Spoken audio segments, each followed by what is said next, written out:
That particular Saturday moved at a snail's pace. One of those slow, almost lazy days where time itself feels like it's in no rush. I was just lounging around the apartment, aimlessly scrolling through my phone when I spotted a missed call from Noah. He'd left his headphones at my place after we chilled the night before, and he wanted them back. Didn't seem like a big deal to me. I grabbed the headphones off the table, shot him a quick text saying I'd swing by. He didn't live far, just across town in a neighborhood that wasn't hard to get to. I figured his mom, Rachel, would probably be home. She usually was, though she mostly kept to herself, often tucked away in her room. Honestly, I hadn't thought much about her beyond the fact that she looked really good for someone her age. If I had to guess, she was maybe in her early 40s, but she didn't carry herself like it. She never came across as someone older. To me, she was just Noah's mom. That was the extent of it. Nothing more, nothing less. So when I knocked on the door, I fully expected Noah to answer. But it was her. Rachel opened the door wrapped in nothing but a towel, her hair still damp and clinging to her shoulders like she'd just stepped out of the shower. She looked surprised, but not embarrassed. My eyes darted away quickly. I didn't want to make it weird. There was this tension in the air, thick enough you could almost feel it on your skin. "Hey, Carter," she said with a small smile. "Noah just stepped out. What brings you by?" I fumbled my words for a second, then held up the headphones like a peace offering. "Just dropping these off," I said. "Didn't realize you'd be busy." She let out a soft laugh and tucked a damp strand of hair behind her ear. "Oh, I'm not. Just got out of the shower. Want to come in for a bit?" I paused. Something about it made me hesitate, but I said yes anyway. She wasn't a stranger or anything, but being there with her, like that, felt different. I'd always seen her as this composed, motherly figure, someone distant from my world. Not someone I'd ever looked at in any other way. We sat in the living room, and she handed me a drink. The conversation started off light, just everyday stuff. But then, as we talked more, something shifted. She started opening up, not in the way moms usually talk, but in a real, vulnerable way. She talked about how, even surrounded by people, she often felt completely alone. In that moment, it didn't feel like I was talking to Noah's mom. It was just the two of us, sharing something honest, something raw. And the way she looked at me, not like a kid, not like Noah's friend, made me feel like she was actually listening. Like she saw me. And that did something to me. I couldn't explain it, but suddenly, she wasn't just someone else's mom. She was someone else entirely. Then she smiled, a soft, thoughtful smile. "Carter," she said, "you've really grown up." I didn't know how to respond. She continued, "I still remember you and Noah running around the house like maniacs when you were kids." I just nodded slightly. My throat felt tight. There was something new between us, a quiet energy that hung beneath the surface. It wasn't loud or obvious, but it was there, and I could feel it. I didn't know what it meant, only that I wasn't ready to leave yet. She got up and walked toward the kitchen, and I instinctively followed. As she passed by, I caught the soft scent of her skin, something fresh, like soap and something floral. And just for a second, she wasn't Noah's mother anymore. She was just a woman with a story, a life, and maybe her own kind of loneliness. "Thanks for stopping by," she said, turning to face me. "I really needed to talk to someone today." I gave her a warm smile, feeling something gentle stir in my chest. "Anytime," I told her. Even as I left, I couldn't shake the sense that something unspoken had settled between us. It was like a seed planted in silence. I didn't know what it would grow into, but I felt it. A few days later, I ran into Rachel again, totally by accident. I was at a grocery store in Eastview picking up a few things for dinner. I turned into an aisle, and there she was, holding a jar of marinara sauce, studying the label with this little crease on her forehead. I don't know why, but that moment stuck with me. She looked beautiful, not because of how she looked exactly, but the way she stood, so sure and calm. like she knew something the rest of us hadn't figured out yet. We hadn't spoken since that morning with the towel and the headphones, and I honestly didn't know how I'd feel seeing her again. But seeing her there, something about it stirred up that same strange feeling. And then she looked up and saw me. "Carter," she said with that warm, soft smile. Her voice made something in me relax. I smiled back, trying to act cool. "Hey, Rachel. Didn't expect to see you here." She lifted the sauce jar slightly and said, "Just grabbing a few things for dinner." Then she asked, "Need anything?" A simple question, really. But somehow it turned into a whole conversation. We ended up chatting about food, the weather, small talk, basically. But under it all, I could feel something different. Like an undercurrent, quiet but real. There were little glances, soft smiles. And then out of nowhere she asked, "Doing anything tonight?" She said it like it wasn't a big deal, but I could tell she was testing the waters. I shrugged. "Not much. Just taking it easy at home." She smiled. "Noah's out with some friends tonight. I was thinking of making dinner. You should come by. It'd be nice to have company." That offer caught me off guard. My gut reaction was to politely pass. I mean, what would we even talk about without Noah around? But there was something in the way she asked, gentle, inviting. And before I knew it, I said yes. Later that evening, I walked with her back to the house. My heart was doing this weird thing in my chest, like a buzz of nerves I couldn't explain. I'd been to that house 100 times, but something about it felt different now. Inside, everything was warm and familiar. The smell of whatever she was cooking filled the space like a hug. Rachel was in the kitchen, humming quietly as she stirred something on the stove. I just stood there, watching her. And suddenly, it hit me. She didn't feel like the same Rachel I'd known. She looked the same, but something in her presence was more real, more vulnerable, more alive. "Go ahead and take a seat," she called out over her shoulder. "Dinner's almost ready." I sat down, trying to look casual, even though my mind was spinning. She moved around the kitchen like she belonged there, like it was an extension of her. Meanwhile, I was trying to figure out why I felt the way I did. It wasn't just how she looked, or even how she moved. It was how she made me feel, like I was more than just a guest. We ate, and conversation flowed naturally. No awkward pauses. No strained small talk. We talked about life, how unpredictable it can be. She opened up about her younger years, how she used to chase the thrill of new things. And how lately, with Noah being out so often, life had become kind of still. Her voice cracked a little as she spoke, like she'd been pretending everything was fine for too long. I didn't try to fix it. I didn't offer some deep wisdom. I just listened. And in doing that, I noticed things. Her eyes lit up when she spoke with passion. Her laughter was genuine, not forced. She wasn't just Noah's mom anymore. She was a woman. With a heart, with needs, with a whole story behind her. When we finished eating, I got up to help clear the table. "Thanks," I said. She looked at me with something soft in her eyes. "I'm really glad you came," she said. "It's been a while since I had a real conversation with someone." I just nodded. But we both knew something between us had shifted. It didn't need to be said. When I went to leave, she pulled me into a hug. Nothing dramatic, just a normal warm hug. But her hand lingered a second longer than it needed to. That small detail stayed with me. "Take care, Carter," she whispered as I stepped out. My head was spinning by the time I got to my car.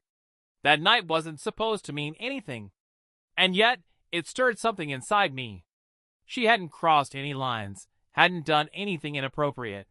But the way she saw me, the way she truly saw me, felt different. Felt real. I kept trying to shake it off in the days that followed. But I couldn't. Not really. A few days later, Noah hit me up, said we should grab a drink. I figured it'd be good for me. Maybe clear my head. But the moment I walked into the bar, I saw her.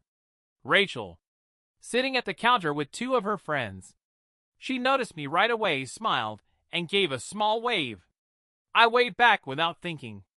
Her smile was soft, friendly, but this time, it had something behind it. A warmth I hadn't noticed before. And just like that, the energy between us returned. That quiet tension, always there, humming just beneath the surface. I should have walked away. Should have said hi and gone to sit with Noah. But I didn't. I sat next to her. And we talked. And we laughed. I acted like nothing about it was weird. Just smiled and went with the flow. Eventually, Noah showed up and joined us at the table.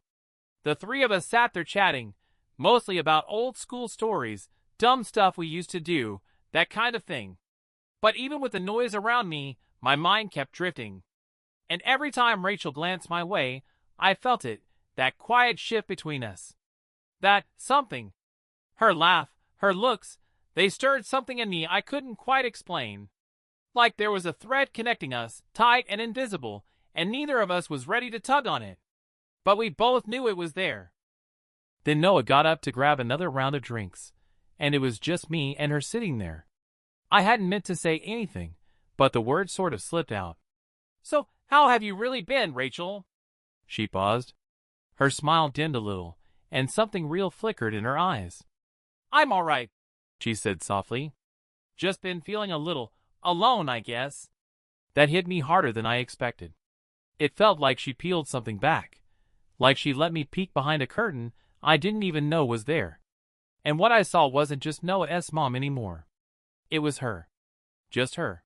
"Yeah," I said, nodding slowly. "I get that. It's not always easy." She gave a small nod in return, and for a moment we just sat there. No words. No pressure. Just a quiet kind of stillness between us. Peaceful, not awkward. I wanted to say something comforting, something that would ease whatever weight she was carrying, but the words never came. I just looked at her, wondering if there was more behind what she said, if maybe she was reaching out in some subtle, careful way. Noah returned, handing me a drink, and just like that, the moment was gone. But something in me had shifted. That night, something changed in how I saw Rachel. She wasn't just someone's mother anymore.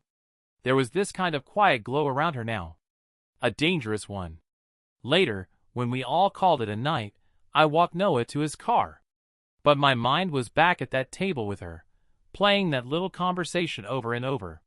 What did she mean by lonely? Was she just tired of routine? Or was she, in her own way, asking for something more? I got home, collapsed onto the couch, and replayed the whole evening. That dinner? That wasn't just dinner. It was a kind of confession. A door being cracked open. And that look in her eyes. I couldn't unsee it. That night didn't feel random anymore. It felt like the beginning of something I wasn't prepared for. Something that hadn't been said out loud yet, but was already very real. And the scariest part? I wasn't even sure I wanted to fight it. The days after that felt heavy. My mind kept circling back to the bar, to Rachel's honesty. The way she said it so calmly. The way her eyes stayed on mine like she was looking for something deeper. I kept trying to talk myself down, telling myself it didn't mean anything, that it was just one of those weird moments that passes. But I knew better. Noah had been my best friend for as long as I could remember. We'd always been close. But now, even when we hung out, I'd catch myself zoning out, thinking of her, of Rachel. And I hated that about myself. I hated how I couldn't let it go. The way she smiled, the way she moved, everything about her just felt different now.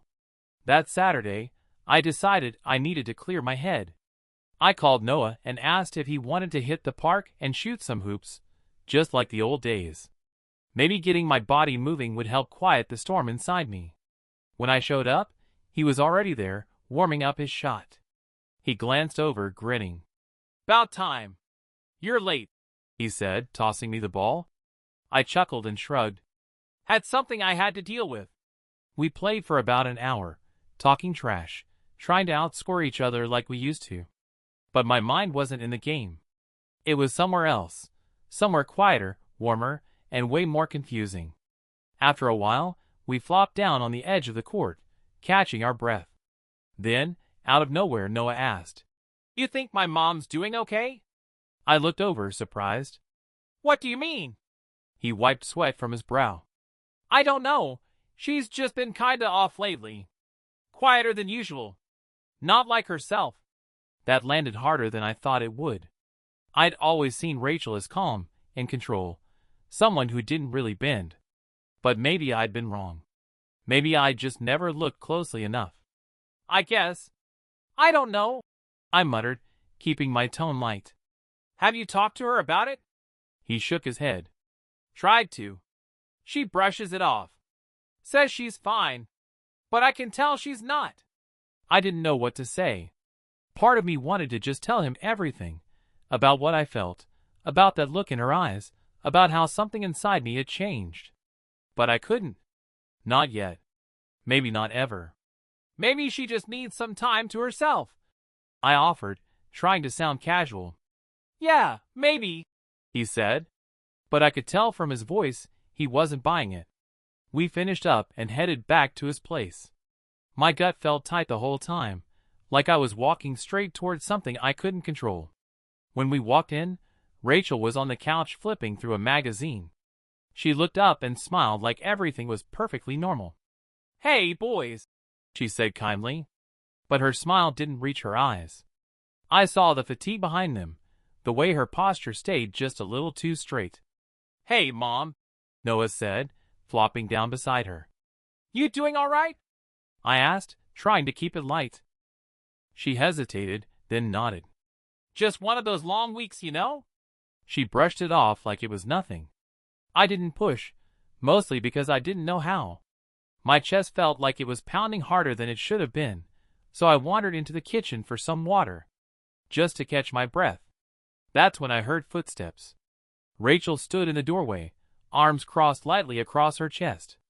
Carter, she said gently, voice low but steady. Can we talk for a sec? I turned, a little caught off guard. Yeah, sure. What's up? She stepped inside and closed the door behind her, closing the space between us. My pulse picked up the closer she came. I just wanted to thank you for the other night, she said, eyes not quite meeting mine. It meant more than you probably realize. I swallowed. The words hit harder than I expected.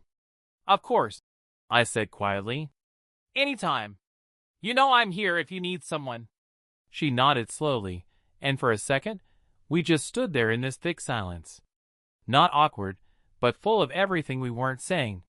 Then, as if to change the subject, she said, Noah is a good kid. He's had his struggles, but he's got a good heart. Yeah, I said. He really does. But even as I said it, her eyes stayed on mine just a beat longer than they had to. That same spark, the one I felt at the bar, it was back, humming in the space between us. She smiled again. A softer, more layered smile. I wondered if she was thinking what I was. I almost asked. Almost said something. But I didn't. I just stood there, frozen in that space with her, not knowing which way to turn. Then she broke the silence. Thanks again, Carter. Anytime, I said. But the word felt different in my mouth now. A week passed. We never talked about what happened in the kitchen, but I carried that moment with me like a stone in my pocket. Every time I saw her, the air seemed charged. I didn't know if she felt it too, or if it was all in my head. But something between us had shifted, and it wasn't going away. Noah and I still hung out like usual. We joked, played games, tried to keep things light. But it didn't help. Every time Rachel walked into the room, my attention followed her. The tilt of her head when she spoke. The way her eyes met mine for just a second too long. Small things, but they stood out. And I felt every one of them. Then Saturday came. Noah had plans with his friends, so I was alone at their place. Not what I planned, but I didn't mind. Truth is, I needed the space, a little room to sort through the mess in my chest. I was on the couch, scrolling through my phone, when I heard her voice from down the hall. Carter? I looked up, surprised to see her standing there. Her expression was unreadable. Hey, I said, trying to sound casual, though my heart was already racing. She walked into the room, paused, then asked, Can we talk? Just those words twisted my gut. Yeah, of course, I said, setting my phone aside. She sat beside me on the couch. Not touching, but close enough. The air between us was thick. I've been thinking about our conversations lately, she said, her voice soft, almost careful. And I think I owe you an apology. I blinked, not expecting that at all. I've been a little distant, she explained, dealing with things I didn't really want to burden anyone with. It's okay, I said quietly. You don't have to apologize. She smiled at that, but her eyes told a different story. There was more. I appreciate you saying that, she replied, but I think I crossed a line, and I need to be honest about it. My heart skipped. This was the moment I'd both dreaded and secretly hoped for. I think you already know, she said, barely above a whisper. There's something between us, and I can't keep pretending there isn't. I froze. I had felt it, but hearing it out loud made it real. I'm not trying to make things uncomfortable, she continued. I don't know how else to handle it, but ignoring it isn't working anymore. I looked at her, my mind spinning. Everything inside me screamed this was wrong, and yet I didn't want to walk away. I don't want it to be weird, I said, doing my best to keep things steady, but I don't really know what to say. She met my eyes. Her gaze was steady and clear. We sat there in the silence, the kind that holds too much weight. Then she reached out, her hand brushing against mine. Barely a touch, but it sent a shock through me. This isn't just some passing thing, Carter, she whispered. I don't know what it is yet, but I can't pretend it doesn't matter. The emotion hit me in waves: guilt, curiosity, want, fear. I knew the risks. I knew what this could cost, but I also knew what I felt. Are you sure? I asked quietly. She nodded, wrapping her fingers around mine. I'm sure. And just like that, the boundary we'd been dancing around disappeared. What we had mattered. And the comfort we shared came from a quiet kind of trust.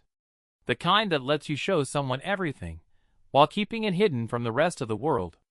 We built something small and personal. A private little world that felt more real than anything outside it. But the guilt? Yeah, it never really left. Every time I saw Noah, there was this little pinch in the back of my mind. Not because I thought he had to know, but because carrying a secret like that leaves its mark. Still, I never doubted the choice we made. It was a decision we both owned. And no matter how complicated things got, it always felt like the right one. Rachel and I saw each other when we could. Not too often. Never more than we thought we could handle. We kept it low, quiet, always behind closed doors. The hardest part? Pretending everything was normal when Noah was around. Smiling like nothing was going on. Keeping space between us. Playing the role of casual friends. But those small moments, those stolen glances, the faintest smile, the quick brush of fingers when no one was watching, those became everything. They were the glue. When we were alone in her house, we'd talk about what might happen if the truth ever got out. We never had a clear answer. Just vague maybes and what-ifs. But we didn't let it weigh us down. We stayed in the now. In that quiet space where we didn't have to justify anything. Where it was just us, without the world breathing down our necks. It was a slow, easy Saturday night, almost a year into whatever it was we had. I was sitting on Rachel's couch, in the same spot where all of this had started. The place was calm. Noah was out with some buddies again, so the house was ours for the evening. By now, it felt natural, familiar, comfortable in a way I never thought this kind of situation could feel. We'd figured out how to live in it. Carefully, quietly, connected. We didn't need to say much anymore. We'd reached that point where words weren't necessary. What we had grown into something steady and real. It was never conventional, but it had become something I couldn't imagine letting go of. Rachel sat beside me, looking as stunning as ever. But there was a softness to her now. A peace in her posture. A calm in her face. It had taken time, but we'd learned how to carry the weight of what we were. We'd grown into it. And somehow, I'd found comfort in the hiding. I'd made it feel like home. "You ever think about how we ended up here?" she asked quietly, her voice like a warm breeze across the silence. I smiled and leaned back, sinking into the cushions. "All the time," I said. "Honestly, I still can't believe it's been a year." I looked at her, and the shock I used to feel had morphed into something softer. Gratitude, maybe. "It doesn't feel like a year," I added. She laughed gently and rested her head on my shoulder. "It doesn't, does it?" she murmured. "But at the same time, it feels like this has always been home. Like it was supposed to be this way." I nodded slowly, my fingers brushing hers. "Yeah. It's strange," I said. "But in a good way. I never thought my life would look like this. But now that I'm here, I wouldn't change it." She lifted her head and met my gaze, that same look that always made everything else fade. "Me neither," she said softly. "Given everything, I think we've done all right. I'm glad we kept this just between us." Her voice was firm. "Certain. It's ours. Just ours." And she was right. That was the part that mattered most. It wasn't about anyone else. It was something we built, quietly, carefully, and together. "I'm happy," I said, gently squeezing her hand. "We're happy. And that's what matters." We didn't talk much after that. We didn't need to. We just sat there in a silence that felt full, not empty. The only sound was the soft ticking of the clock on the wall. A whole year had passed, one entire year spent right out in the open, yet hidden from everyone else. And we'd made it work. We kept it sacred, protected it from the noise. And through it all, we never lost sight of what mattered. Each other.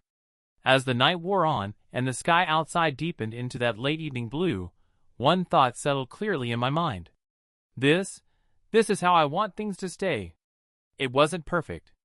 It was messy, unusual, complicated, but it was ours. And sometimes, that's more than enough.